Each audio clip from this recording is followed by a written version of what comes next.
এখানে কড়াইতে তেল দিয়েছি, তেলটা একটু গরম হয়ে গেছে। এবার দিয়ে দেব শুকনো লঙ্কাটা ফোড়ন, দিয়ে দেব অল্প একটু পাঁচ ফোড়ন। ফোড়নটা আপনারা চাইলে দিতে পারেন, নাও দিতে পারেন। আমি এখানে পাঁচ ফোড়নটা দিলাম অল্প একটু ফ্লেভার আসার জন্য। আর শুকনো লঙ্কাটা যাতে ঝাল না বেরোয় সেজন্য আমি গোটা সমেত দিয়েছি। এবার ফোড়নটা একটু ভাজা ভাজা হবে। ফোড়নটা হয়ে গেছে ভাজা ভাজা, তো আমি আগের থেকে সিদ্ধ করা পেঁপেটা দিয়ে দেব তেলের মধ্যে।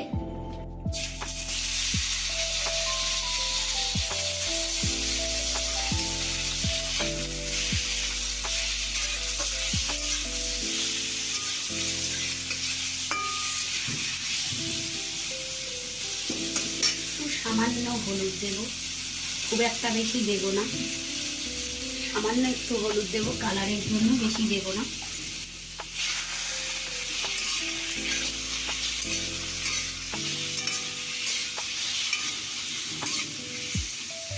একটু হালকা ভাজা ভাজা হবে,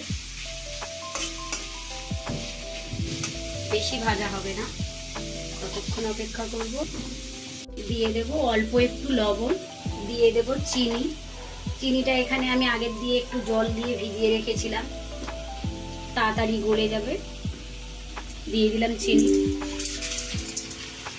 একটু নাড়াচাড়া করব।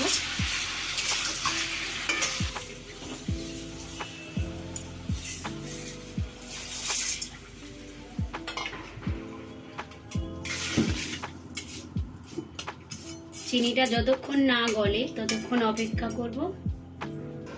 তেঁতুলের কাঠ দিয়ে দেব, কাজু কিশমিশ আগের থেকে ধুয়ে রাখা কাজু কিশমিশটা দিয়ে দেব।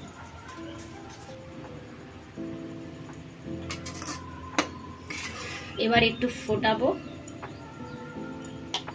যতক্ষণ একটু বাড়িয়ে ফুটিয়ে নিতে হবে, 1 মিনিট মতো, ততক্ষণ অপেক্ষা করব। চাটনিটা আমার হয়ে গেছে, দেখতে বেশ সুন্দর লাগছে। এবার আমি গ্যাসটা বন্ধ করে দেব।